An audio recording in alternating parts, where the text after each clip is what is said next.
Magandang oras mga kababayan, mga ka-Golden Boy. Nako, itong si Chis Escudero pala ay isinusuka na ng UP College of Law.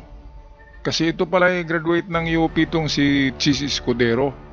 At dito sa isang graduation event ay binira si Chis Escudero ng isang UP College of Law professor.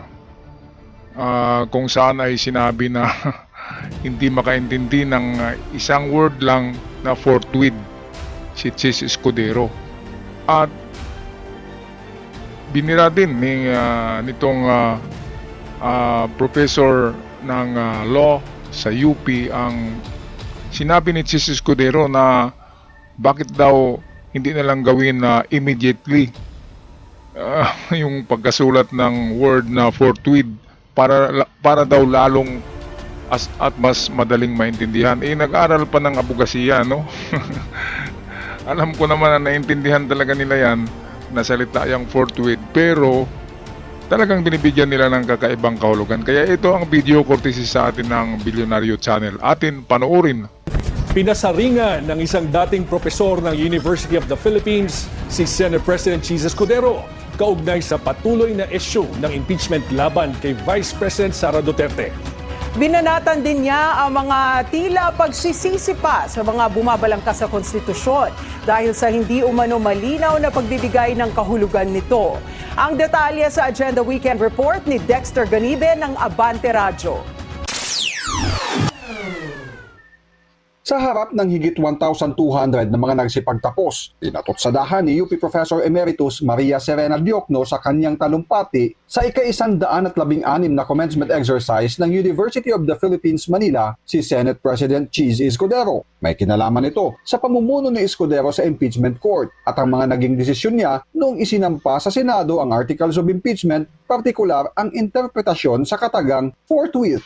Ano ang silbi ng utak at talento kung walang prinsipyo at tapang upang panindigan ito? Imagine, isang salita, forthwith, ay ayaw intindihin ng nanunungkulan sa Senado. UP graduate, at binigyan pa ito ng bagong kahulugan. Hindi agad, forthwith, kung hindi 4 na buwan makalipas o dili kaya kapag may panahon pa ang Senado. Ayan, so meron palang bagong kahulugan ng forthwith na binigay ni Escudero at ng kanyang mga disipulo.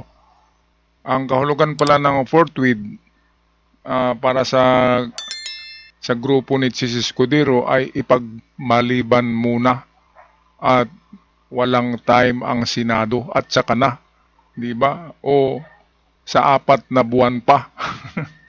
Grabe. Gawin na lang na i-delay. Ganyan. Super delay ang forthwith meaning. Alam naman nila yan na ang abogasiya kasi ay ang pagsulat ng ating konstitusyon ng mga matatalinong abogado ay ginagamitan niya ng malalim na Old English, yung talagang malalim at lumang-lumang English. Kaya kung mag-aaral ka ng abogasiya ay alam mo yun kasi dinadaanan mo yun ng mga lecture, yung mga ganyan, forthwith. Hay nako, si Chis Escudero. Naghanap lang kasi ng lusot Pareho lang sila ni Cayetano.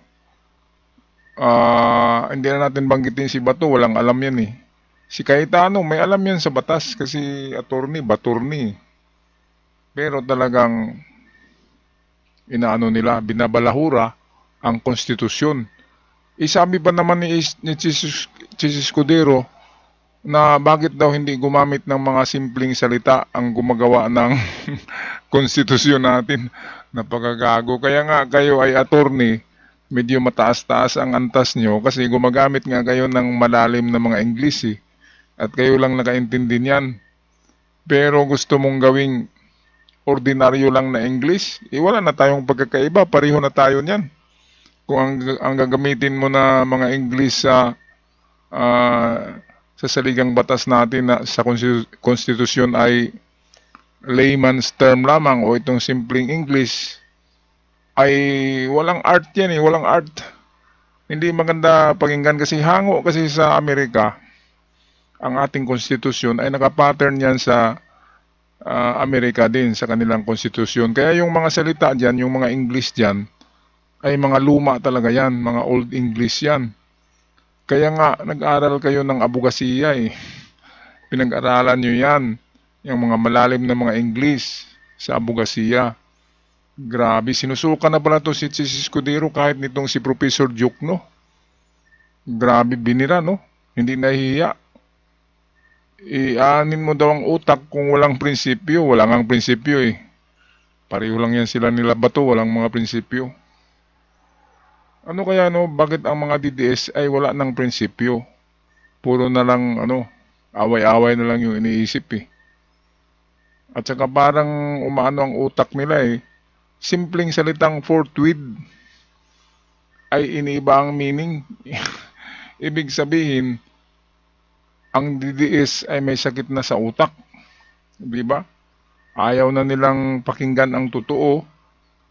At yung totoo ay ginagawang kahit ang meaning ng forthwith ay iniiba eh.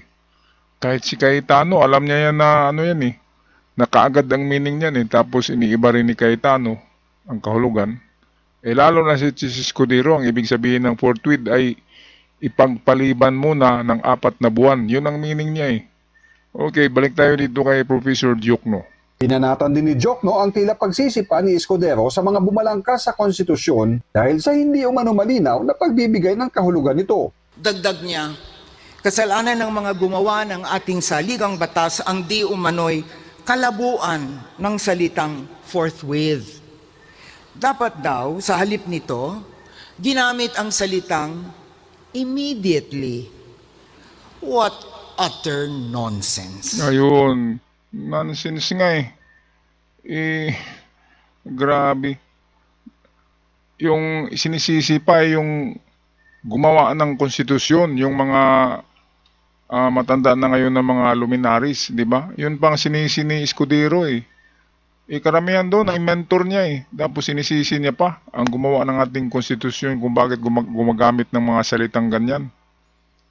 Ipaliwanag nga eh. Ikinuha nga yan sa konstitusyon ng Amerika. Nakapattern niyang ating konstitusyon. Kaya yung mga salita dyan ay lumang-lumang English.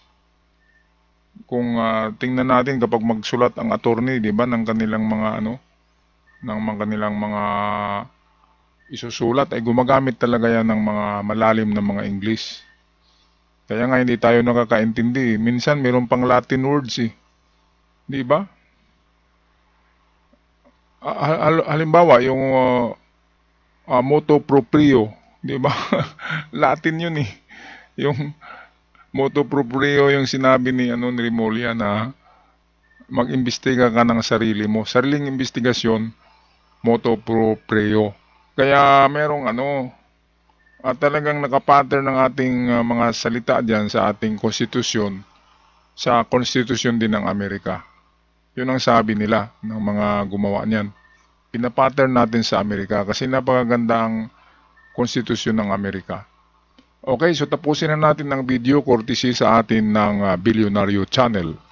Kaya mensahe niya sa mga nagsipagtapos na scholar ng bayan, dapat isabuhay ang standard ng UP na gabay o tanglaw, hindi lang sa sariling buhay, kundi sa lahat ng aspekto. Ito ang karangalan, kahusayan at paglilingkod o honor, excellence, and service na kailangang magkaakibat palagi ang tatlo.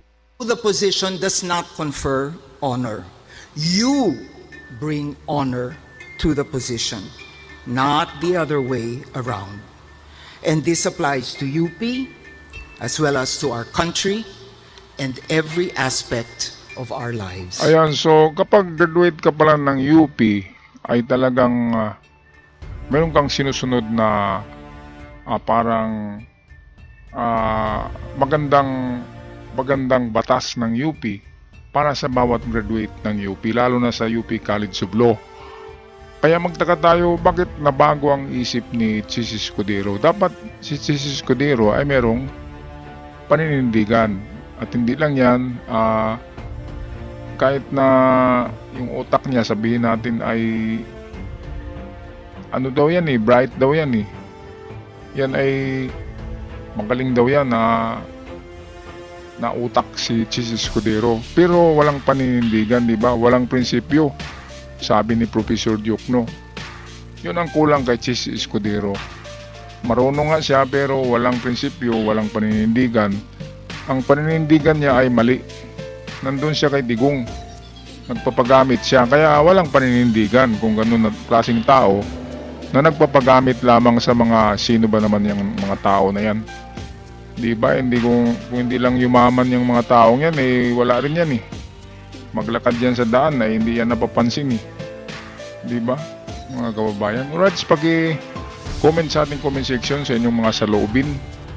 Mga ka-Golden Boy, mga kabayan, ako'y magpaalam na at sa aking mga bagong bisita sa channel, huwag kalimutan mag-subscribe. Napakalaking tulong para sa aming content creator. Maraming salamat sa lahat. Paalam.